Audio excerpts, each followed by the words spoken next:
তেনে আজি আমি অল বিটা চিল্কা ষ্টুডেণ্ট ইউনিয়নৰ মুখ্য কাৰ্যালয় আম্বেদকাৰ ভৱনত এক সংবাদ মেলা আয়োজন কৰিছোঁ। ইয়াত প্ৰথমে মই সাংবাদিক বন্ধুসকলক মই আমাৰ অল বিটা চিল্কা ষ্টুডেণ্ট ইউনিয়নৰ ফালৰ পৰা ধন্যবাদ আৰু ৱেলকাম জনাইছোঁ। ইয়াৰ মোৰ লগত আছে আমাৰ সংগঠনৰ সাধাৰণ সম্পাদক সুজিত দাস, আমাৰ উপসভাপতি নয়ন সূত্ৰধৰ, সাধাৰণ উপসভাপতি আমাৰ স্বপন মণ্ডল, এছিষ্টেণ্ট ছেক্ৰেটাৰী ৰাজু দাস আৰু কোকৰাঝাৰ ডিষ্ট্ৰিক্টৰ সাধাৰণ সম্পাদক আমাৰ শংকৰ পুতৰ ডাঙৰীয়া আমাৰ লগত আছে।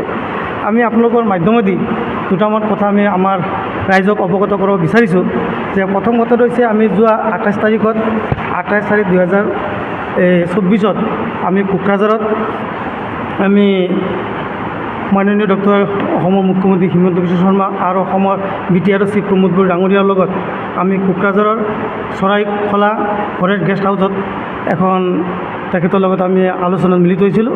এই আলোচনাৰ মৰ্মে আমি কিছুমান কথা প্ৰেছ বিজ্ঞপ্তিৰ জৰিয়তে আমি অসমৰ মুখ্যমন্ত্ৰী ডাঙৰীয়াক আমি অৱগত কৰাইছিলোঁ। প্ৰথম কথাটো আছিল যে বৰ্তমান যিটো আধাৰ কাৰ্ডৰ যিটো সমস্যা, এই আধাৰ কাৰ্ডৰ সমস্যালৈ আমি সংগঠনৰ ফালৰ পৰা আলোচনা কৰিছিলোঁ।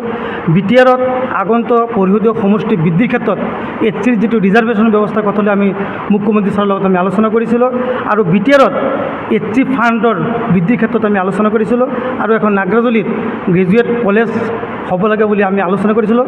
তাতে সন্মানীয় মুখ্যমন্ত্ৰী ডাঙৰীয়াদেৱে আধাৰ কাৰ্ডৰ সমস্যাটো অহা 3 মাহৰ ভিতৰত সমাধান কৰিব বুলি আমাৰ সংগঠনক আশ্বাস দিছে। বাকী পইণ্টবিলাকো আমাক এটা পজিটিভলি আমাক আশ্বাস দিছে, আমি অতি সুখী হৈছোঁ।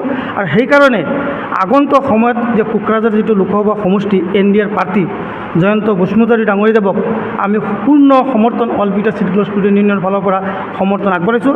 আগতে সমৰ্থন দিছোঁ, নতুনকৈ আমি আকৌ সমৰ্থন আগবঢ়াইছোঁ আৰু এই NDAৰ প্ৰাৰ্থীজনক আমাৰ স্বজাতীয় ব্যক্তিসকলে যাতে সম্পূৰ্ণভাৱে ভোট দি নৰেন্দ্ৰ মোদী ডাঙৰীয়াদেৱৰ হাত যাতে শক্তিশালী কৰে, তাৰ কাৰণে আমি সংগঠনৰ ফালৰ পৰা আমি আমাৰ জাতিৰ মানুহখিনিক আমি আহ্বান জনাইছোঁ, অনুৰোধ জনাইছোঁ যাতে বিপুল ভোট দি তেখেতক জয়যুক্ত কৰে।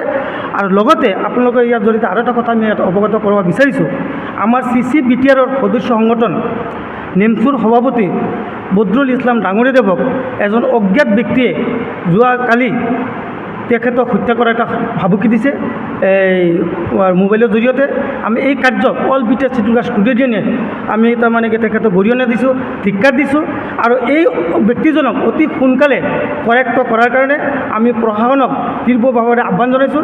আৰু অন্যথা নহ'লে আমি 30টা সংগঠন BTR যে সদস্য সংগঠন আমি আন্দোলন কৰিবলৈ বাধ্য হ'ম।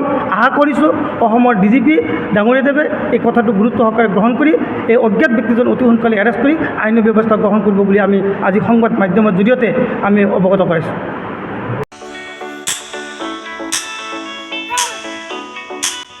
गेलेनायखौ मोजां मोनग्रा एबा गावबा गावनि गथ'खौ पेन्सिल सिलाट मार्शल आर्ट्सनि गोख्रों गेलेगिरि खालामनो सानग्राफोरनि थाखाय मोजां खौरां। चिरां जिल्लानि सापागुरि पेन्सिल सिलाट मार्शल आर्ट्स एकाडेमियाव मुं थिसननाया सोलिगासिनो। नोंथांमोना नोंथांमोननि गथ'खौ सापागुरि पेन्सिल सिलाट मार्शल आर्ट्सनि एकाडेमियाव मुं थिसननो हागोन। फोरोंनायनि जायगाया जाबाय सापागुरि लावज्रिपारा दगरपारा गेलेग्रा फोथार आरो बेरांगाव हास्रावबारि। मख'जाथाव दि सापागुरि पेन्सिल सिलाट मार्शल आर्ट्स एकाडेमिनि सोलोंसाफ्रा गुबुन गुबुन जायगायाव गेलेफैनानै जाफुंसारदों। नोंथांमोनाबो नोंथांनि गथ'खौ सापागुरि पेन्सिल सिलाट मार्शल आर्ट्स एकाडेमियाव मुं थिसननानै पेन्सिल सिलाट मार्शल आर्ट्सनि आखा-फाखा गेलेगिरि खालामदो। Sapaguri pencil सिलाट martial arts academy.